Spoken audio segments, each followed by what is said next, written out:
Welcome to Hacking the Truth. I'm James Trinkle Clements. And I'm Bob Wallace. Well, Bob, I requested that you watch a video on YouTube called Samadhi, Part 1 and 2, and give us a little bit of background on what we're going to talk about.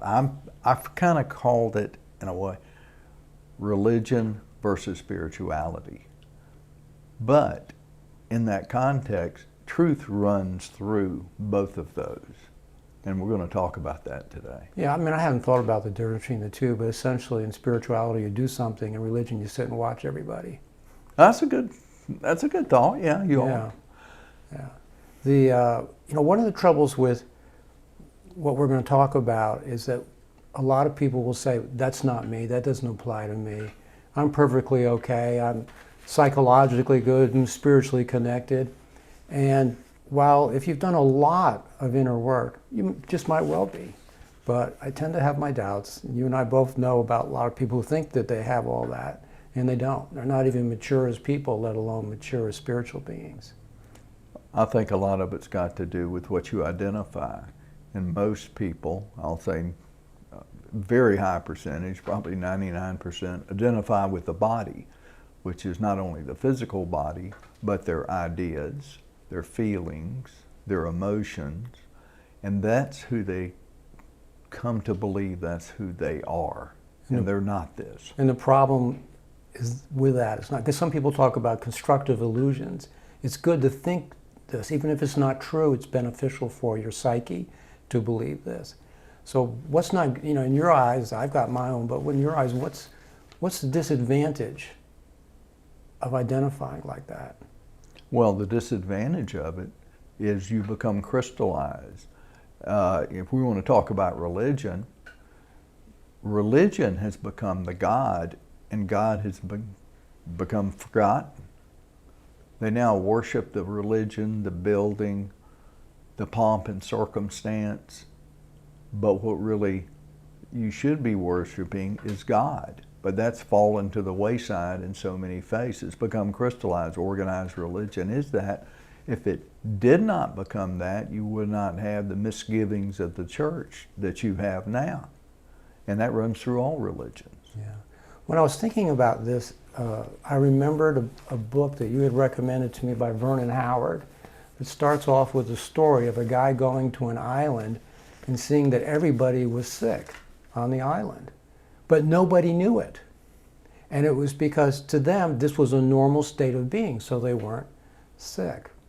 And that's why sometimes spirituality and psychological maturity is a hard thing to sell, because everybody thinks, hey, I'm just like everybody else. What's wrong with me? No, that guy, he's different. But the majority of us, we're fine, we're the normal. Right?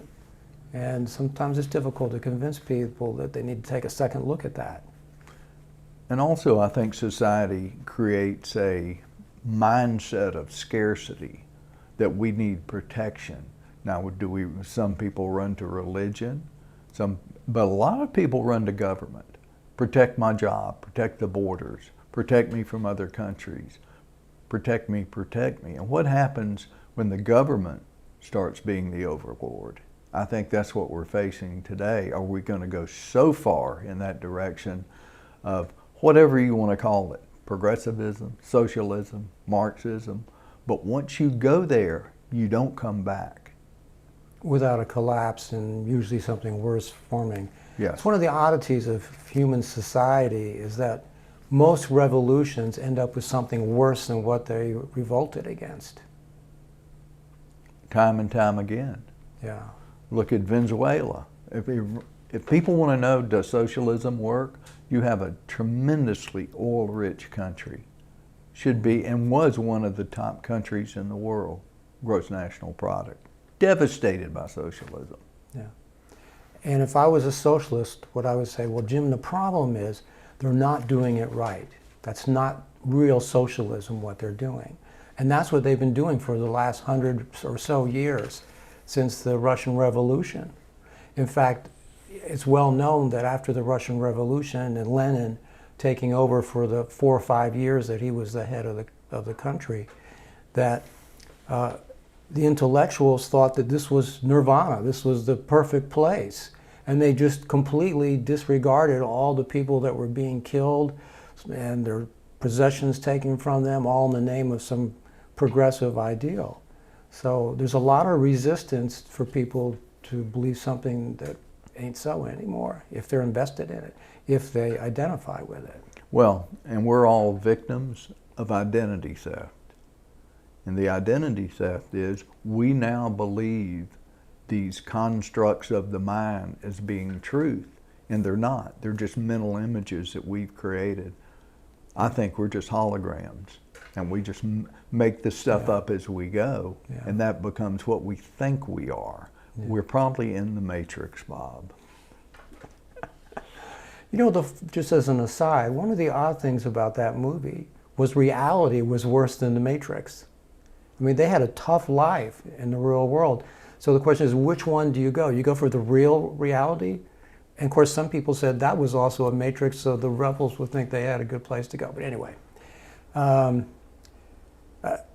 know, I always liked that symbol of the mask, okay? That when we're very young, we were taught the way we're supposed to be, the way we're not supposed to be, what was unacceptable about us. And we, in effect, create a social mask to deal with society and our families. Now, on the one hand, we need to learn how to do that. But the problem is we keep the mask on so long and look in the mirror and see that mask reflected back. We start thinking that what we're using just to get by in society, to get by in our family, is the real us. But it's not the real us. And that's the catch. And that's a hard thing to get people to see. Well, it's a hard thing to get them to see because they live in fear. Their fear is, if I switch my religion, if I switch my job, if I don't want to go to college, and I'll be ostracized, I'll be thought of less. And people are seeking approval of other people, and that drives their actions. See, to me, that's part of the mask. Yeah. Is the getting approval from people. And basically, hi, here I am, look at me. I'm important. That's, it's all part of the mask. If you live for their approval, you will die from their rejection. It's the way I've always felt about it. It's a pretty snappy line. But it is. It's true. It's true. Yeah. Because you try, I want a group of people, my peers, to approve of me. I want to be in that clique. I want to do that. Well, the same thing happens if you go to school and get a job. You want to be in the clique. But the minute you have a thought that's different from that group think, you're an outcast. Right. You don't need to come around us anymore.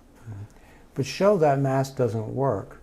All we have to do is look at drug addiction, crimes, all the things that people do to each other, do to themselves, that make it so that they're unhealthy, get diseases, are more susceptible to all sorts of conditions. And so the mask really doesn't work for us, but because of the fact that most people don't know that they have it, they don't know that it's causing the problem. And why don't they know it? Because their ego tells them, you're fine, you're great, you're wonderful, don't worry about it, it'll work itself out. Right. And they get toward the end of their life, and I've met many people like this even in my own family. They're so confused, but when they are moving toward the end of their life, they're frantic. Well, I hope what I believe is right. I don't know if it's right. I really have no proof. I have no personal experience. And that's what happens when the ego takes over. Your personal experience must fit in this construct of your mind, be it religious, be it egotistical, or whatever it is. So everything must fit in there, and you reject something that could move you out of that fear. And you've talked about people putting their toe in the water and withdrawing. Oh, because what do people fear most? Change. Yeah. You know, it's an interesting problem to talk about, because you and I have done a lot of inner work, so we know that we're not the mask. Although we can go on and entertain people and do this and do that, we know how to play the social game. And I don't mean that makes it insincere. It's just what we do as human beings. We don't all go live in our separate little cave up in the mountains somewhere. We like to join together as a group because it helps us survive. Well, you learn too. Yeah. You learn from other people if you're open to it. Right. I've had myself changed by just a sentence people would say sometime. It'd be an aha moment. I've never looked at it that way. Yeah. Happens all the time. You know, if the mask really worked for us, maybe I could say, okay, you know, this inner journey is just for the ones that want to do it or have a calling for doing it. But this mask thing and having an ego that separates us from other people and the world around us really doesn't work for us. That's my point. It's not that you just need a few people that, you know, they see a light and they pursue the light, or they have inner experiences or see other dimensions and so they go after them. On a more everyday level, it doesn't work. And the question is, to me, what's the solution to that? How does someone finally figure out it's not working? Well, when you said it doesn't work, it doesn't feel right, I can compare it to when you put on clothes and the clothes are too tight and they don't fit and you're struggling to get in them and they're constricted. When you get to that point and feel that way about your life, you can go one or two ways. You can stay where you are, or you can break out and get more comfortable. And usually what you fear as being the worst case scenario never happens. You don't lose your family members. I've had more family members come to me in later years saying, now I'm beginning to see what you were talking about. Yeah. Unfortunately, it goes the other way too. Well, it does go the other way. People break out and go to drugs and all those other kind of things, or just think the solution is out there instead of in here somewhere. And because we both know that anything out there can disappear in a flash. What you have inside is yours. No one can take it away from you. So it's, you know, to me it's the same thing as when we talk about socialism or Marxism. You know, I look them at on paper, they don't look very good to me, but let's give them a try. Let's see what they do. And they fail miserably. They're terrible. They kill millions of people. I mean, so I don't care if it looks good on paper. You're insane to keep doing it. And yet somehow in this country there's a movement to go back that we can do it right when no one has ever done it in history. And it's the same thing with when you're waking up and saying, not just there's something wrong with the country, there's something wrong with me. This is not working. There's the positive solution, which is what you're talking about, but unfortunately, many people fail that and they go to negative things that actually make their lives worse. I've told you before that one of the things that just shocked me was I had always made an assumption when I was young that we all got smarter and better and stronger throughout our lives. And I found out that's not true at all. No, that's not true at all. A lot of people seemingly mostly in their 40s, but I'm sure everybody can do it at any age, all of a sudden their life isn't working. Remember middle-aged crazy? Yeah. Right? Their life just doesn't work. They look around and say, what am I doing here? But they have no idea where to go, or even that there's someplace to go. And some of the distractions of society are unfortunately fairly visible. But we like to talk about things that aren't so visible that can make a permanent change in your life. Yeah, and when you start looking at that, and people will say, well, I'm going to India and I'm going to meditate in a cave and I'm going to catch enlightenment. And I'd say to them, you're more likely to catch a cold because you don't need to go anywhere. Yeah. Because it is within you. You carry it with you. Remove the obstacles to the enlightenment, which is yourself. Then, when you make that space, what rushes in to fill that space is the truth. But most people cannot quiet the mind enough. Yeah. I'd like to restate what you just said, because to me that's the key issue, right? Is to realize you don't need to add anything new to yourself. No. You just need to be who you really are, right? And now that's easy to say, hard to do, or can be easy to do, I suppose. But for most people, it takes a certain amount of effort to do that. But even doing partial parts of the journey is very rewarding and changes your whole life. You know, it's not like there's just one pinnacle And if you don't reach that pinnacle, the whole thing was a waste of time. Well, I compare it to you're born, you're taught by parents, and some of the things you're taught by parents are things you need, how to make a living, how to take care of your body, hygiene, those kind of things.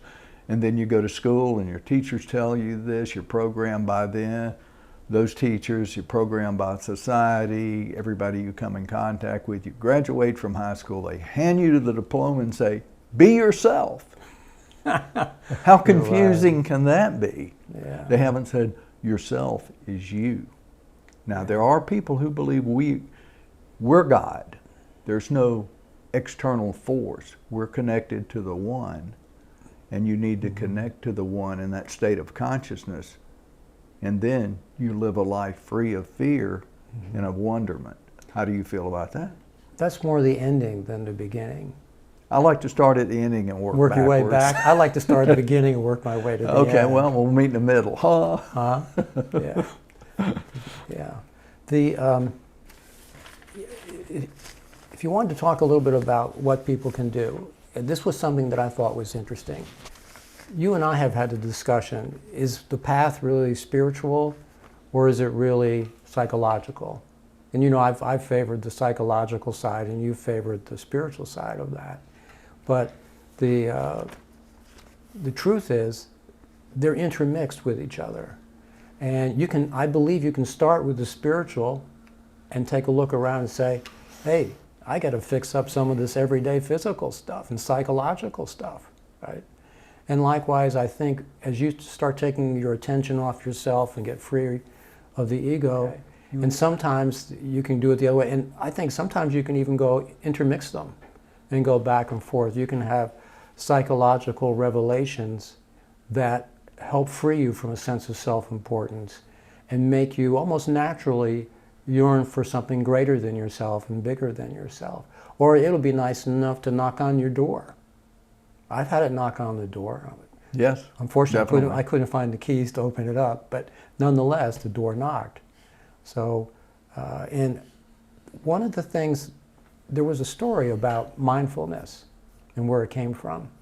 And that was some doctors discovered, who got into meditation, discovered the benefits of meditation from physical to emotional to spiritual. And they thought, we need to start teaching people this. But because they called it meditation, they said, oh no, that's some kind of weird stuff from some other country. We don't want to sit cross-legged in caves and all that. And so someone thought, hey, let's change the name. So they changed it to mindfulness. And they took out religious words and made it practical. And they didn't talk about spiritual benefits. They just talked about the psychological and physical benefits, relaxation, less stress, and all that kind of good stuff. But the truth is, they do overlap with each other. They do, and that stuff is important to quiet your mind, which I want to get into in a little bit, because if you can't shut down the external world, if you're going to get up every morning and turn the television on and listen to the news and read the newspaper, what you do the first thing in the morning is your rudder for the day. It guides you. And if you start with that negativity, it's very hard to break through later in the day or even keep your attention within yourself because your thoughts take over. How horrible it is, everything that's going on. So don't turn the TV on. Don't get into that mindset because you never get out of it. You'll live your entire life that way. Yeah, I think everybody would be well off if they would just find 3 or 4 things that they feel are good for them, whether it's exercise or doing yoga or meditating or doing a mindful exercise. Do some good readings that encourage you, inspire you. And you know, you're starting off the day with a little bit of bounce in your step instead of, oh man, what an awful world we live in. You know, I mean, sometimes I think of people they want to see how many murders were in town that night before. I think what a terrible way to start the day. I think most people will think Albert Einstein was a pretty smart guy. And someone asked him, what's the most important thing? And he said, the most important decision you will ever make is determining your thoughts. Is this a hostile or is this a friendly universe? That will be your makeup. And if you go, choose one or the other. But if you think it's a hostile universe, you're going to live in misery, because that's all you're going to look for is hostility. And I know people who go out the door looking to be offended. We even have terms as microaggressions. Does the world usually oblige them? Oh, it does. It'll just, Yeah. and we create our own energy, so you will attract those people into your field, and they will feed off that energy. Yeah. So be very careful. Yeah, the place where I learned that was when I was first a lawyer. I attracted something less than honest businessmen as clients. And once I realized what the clients were like, and I just told them, even though I needed the business then, I said, I don't want your business. I said it in a little more lawyerly way, but basically I said, I don't want your business anymore. And I thought, well, I'm not going to let anybody else like that come in here. I don't think I had one of those people show up for 20 years. So, right, it does happen even when you don't notice it. Well, you divorced yourself of those people. And in your own family, I've divorced people because I cannot be around them. They sap every bit of strength out of you.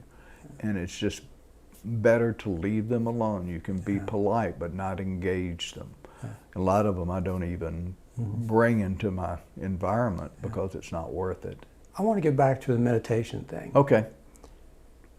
A lot of people think meditation is just about completely shutting off your mind, and that has its place.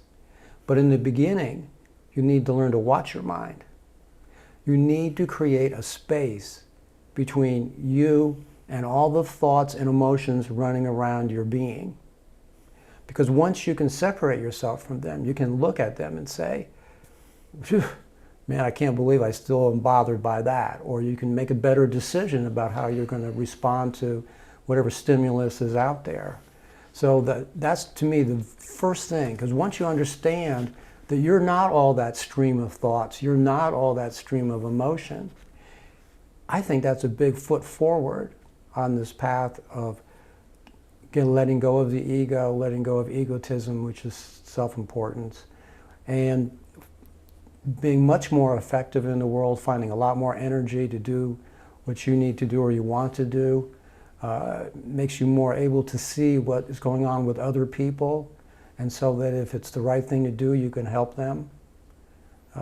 Most people, or a lot of people, they don't even know that someone's having any problems, because unless it involves them, they don't notice it. And that's self-importance. I read an interview recently with a very successful individual, and they asked him, when are you the happiest? What do you like to do? He said, it's when I go on vacation in a fairly remote area. There's no television, there's no cell phone. And he said, it's amazing how beautiful the world becomes. Yeah. And when you think that, and there's a couple of things I'd written this morning. One is, they call it getting in the gap. You've probably heard that. Wayne Dwyer, late Wayne Dwyer, talked about it, but it's where our thoughts and beliefs no longer affect our reality, because people believe they're their thoughts and their belief, and that's the programming. But when you have the consciousness come through, you create, your consciousness creates what you need, not what your mind, emotions, feelings, be it money, whatever. But you will be taken care of. You will have an abundance of what you need in the construct of your consciousness. So it's a just different way to approach it. Yeah. I thought, from what you're talking, another way of sort of describing it, it's like you walk into a room with somebody, and neither one of you have been in the room before, and the other person starts going blah, blah, blah, blah, blah, blah, blah, about everything that's going on there and what they think should be done with the room and all this. And you just sort of tune them out and take a look, and then you can see with your own awareness what's going on in the room. Yeah. And to me, that's a little bit what it's like. I remember a long, long time ago, I used to describe us as really not one person, but we were a bus. Yeah. And there was full of passengers, each with their own story, each with their own desires and fears. And what mattered was who was driving the bus that day. Right?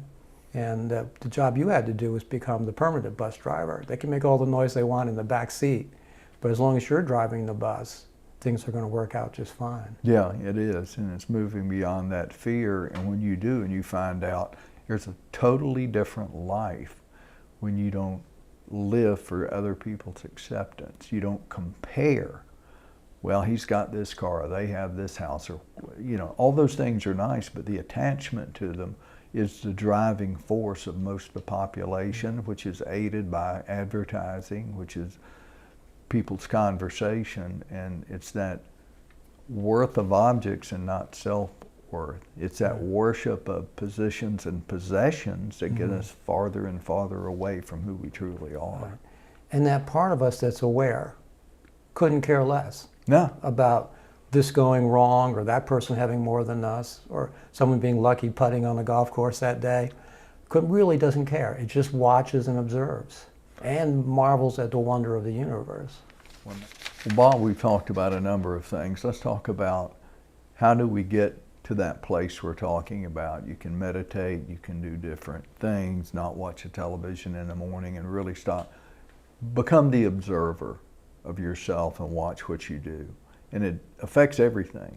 The way you eat, the way you think, your feelings about yourself. How do you start moving in that direction? What could we say? Well, one thing was what we talked about during our break, which is that thinking is not going to solve this problem, right? And basically, was it Descartes said, I think, therefore I am? Yeah. Poor guy was completely wrong. It was completely wrong. Yeah. Yeah. Yeah. But it's awareness, and how to increase awareness is really the key to the whole thing. And we started talking a little bit about mindfulness and contemplation, which is a great way to start. And I would like to point out one thing. This is not one of these things where you can go to a weekend seminar and you're done on Sunday afternoon. Yeah. This is a lifelong process. And for every step that you take, there's always one more step that you can take. Well, I like to mention that the time frame, because mentally we say, oh, it's going to take a long time. I used to tell my kids, every one of them, you don't know crap until you're 40. That's when you finally start getting a foundation. By the time you're 50, you should be pretty much know what you're doing.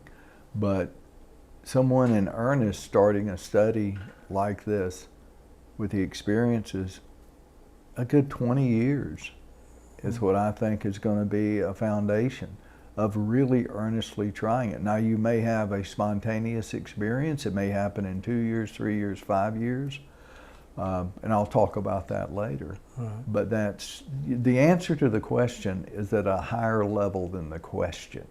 But most people reach in the same basket over and over and over again. And I told you another version of that. If stupidity got us into this mess, can it get us out? Yes. Right, which is another way of saying the same thing.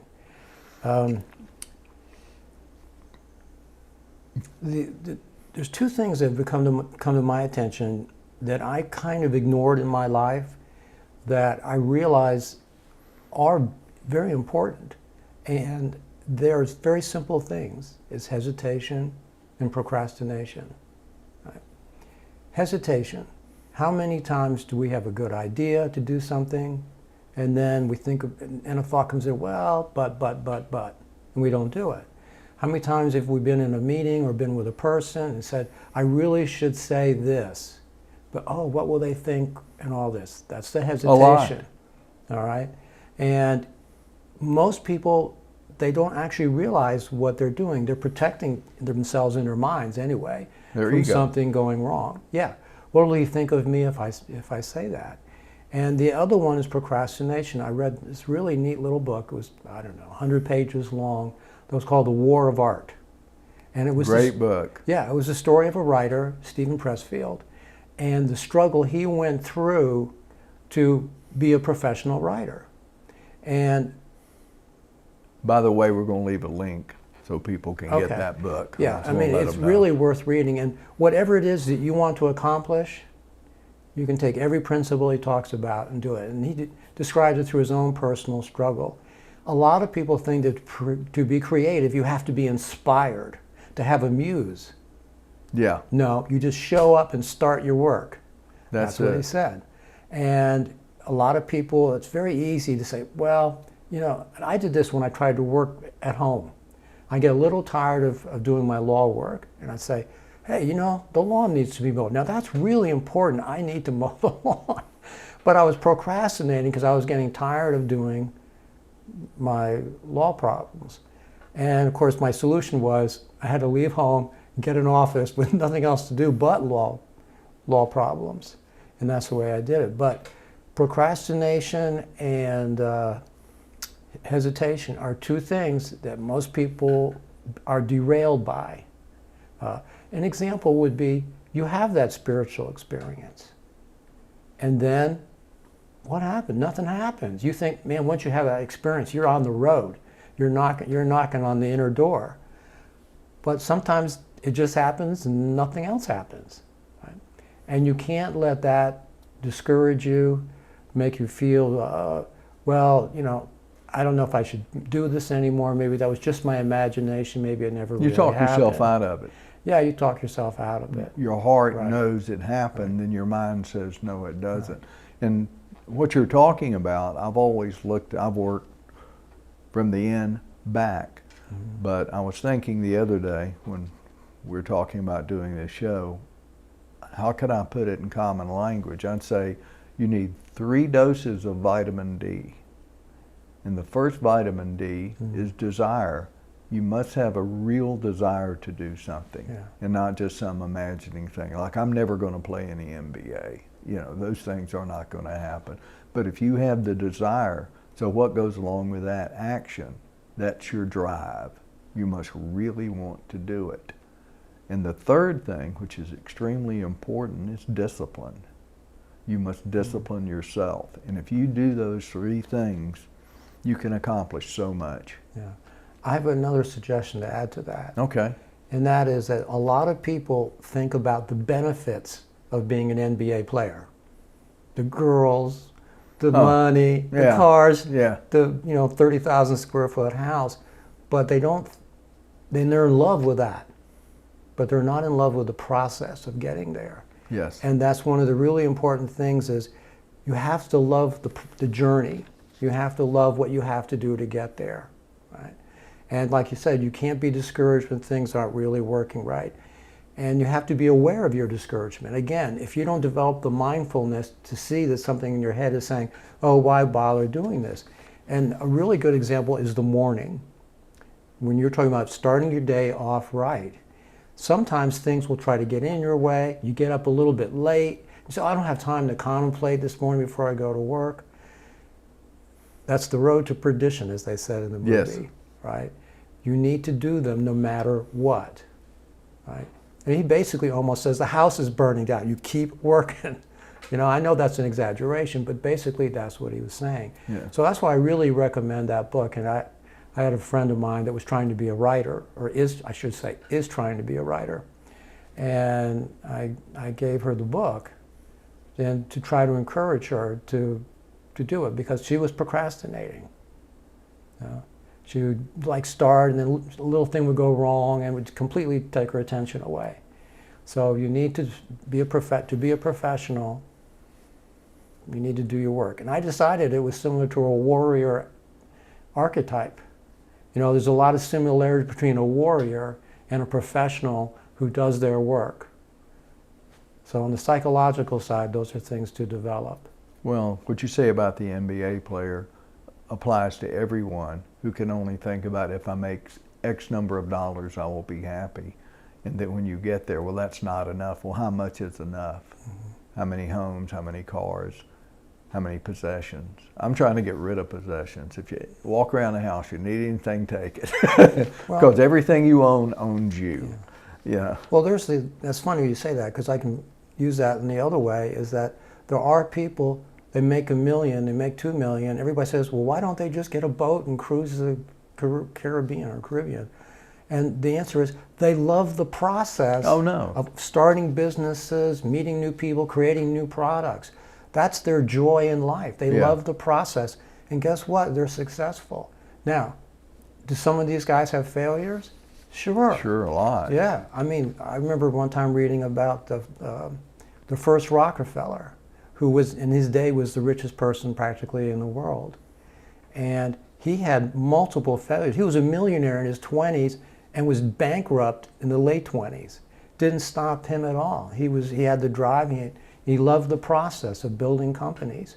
When the government kicked him out of the oil business practically, he took over the pharmaceutical business. Not a good thing for us, but it was, in other words, maybe it was. He loved the process. Yeah. That was his goal wasn't to be the first billionaire in America. His goal was the process. Well, we mentioned earlier, you mentioned Vernon Howard. I'd like to mention a few books.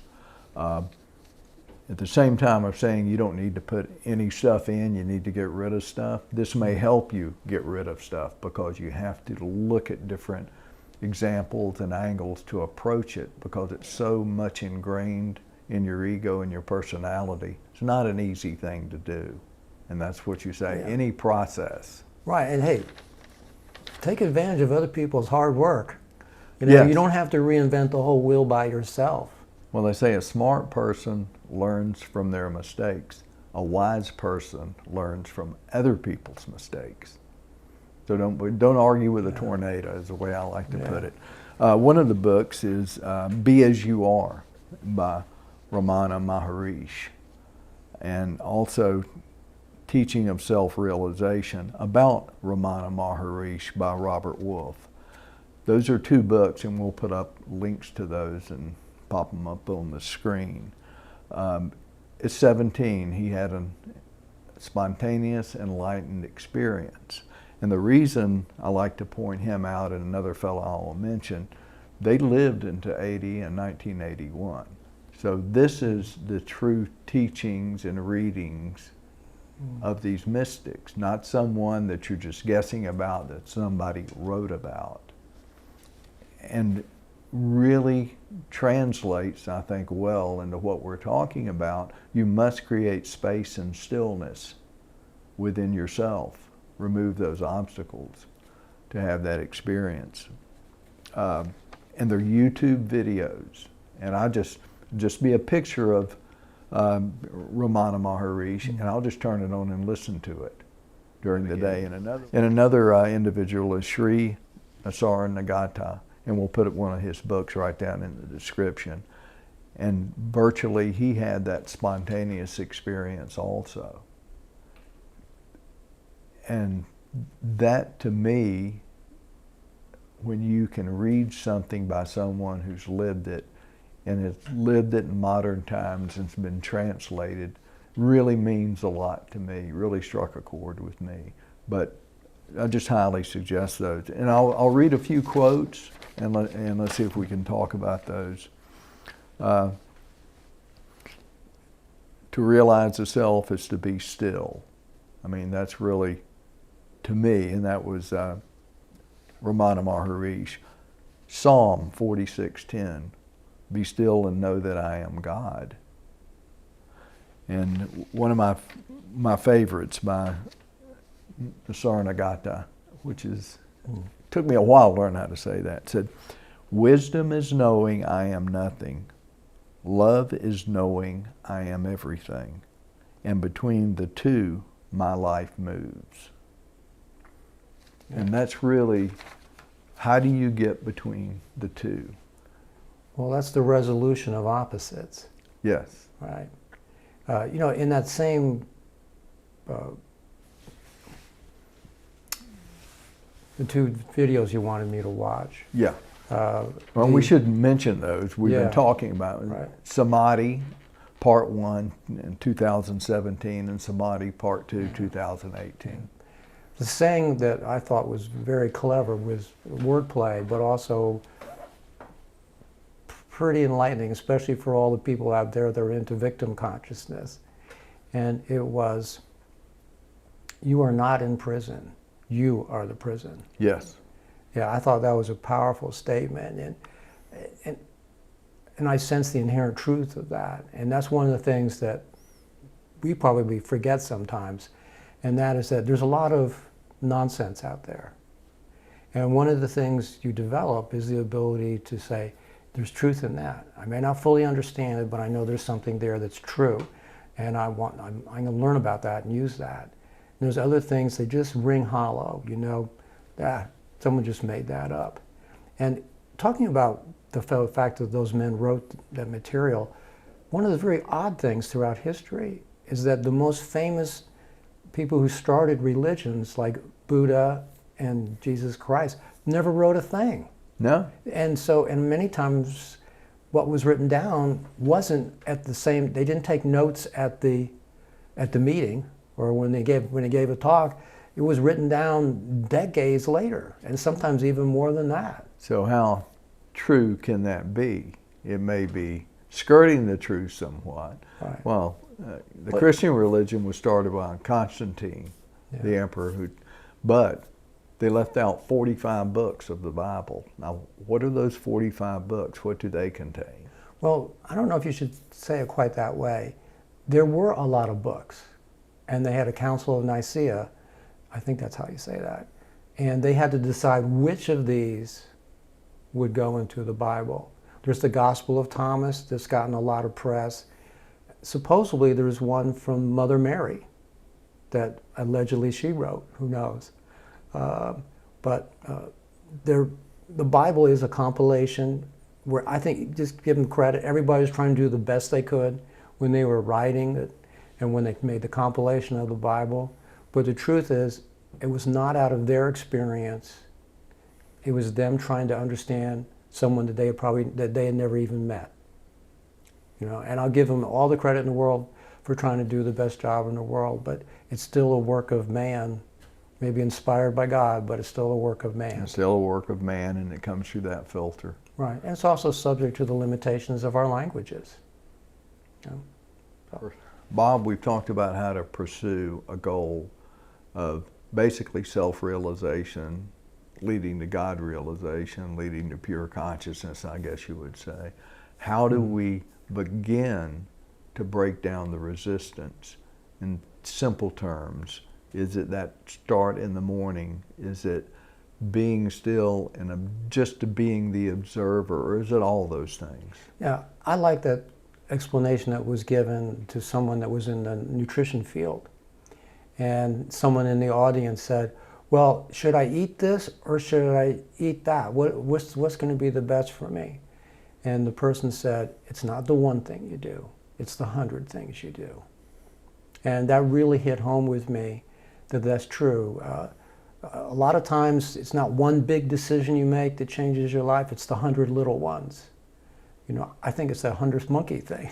Oh, except we're doing it in our brains instead of monkeys doing it on the, you know, that was the idea that if 100 monkeys on an island figure out how to open up a coconut, then all of a sudden monkeys on other islands spontaneously can do it. Yes. It's been challenged, the truth of that, but that's the idea behind it. I think you've got to be willing to step out, go beyond your fears, and have that personal experience. If you don't have that personal experience, it's just a mental construct that you never move through. So, yeah, there's a saying, Ralph Hartenstein, my dear mentor, told me, he said, success and failure, treat those imposters the same. You know, oddly enough, that's a plaque in Wimbledon. Oh, where they play okay. the Wimbledon tennis tournament. I did not know that. I didn't know how that got there. Well, maybe he read it. I don't it's know. there. He was a Just- tennis player, so yeah. maybe he knew that. But that's it. But you've got to do it.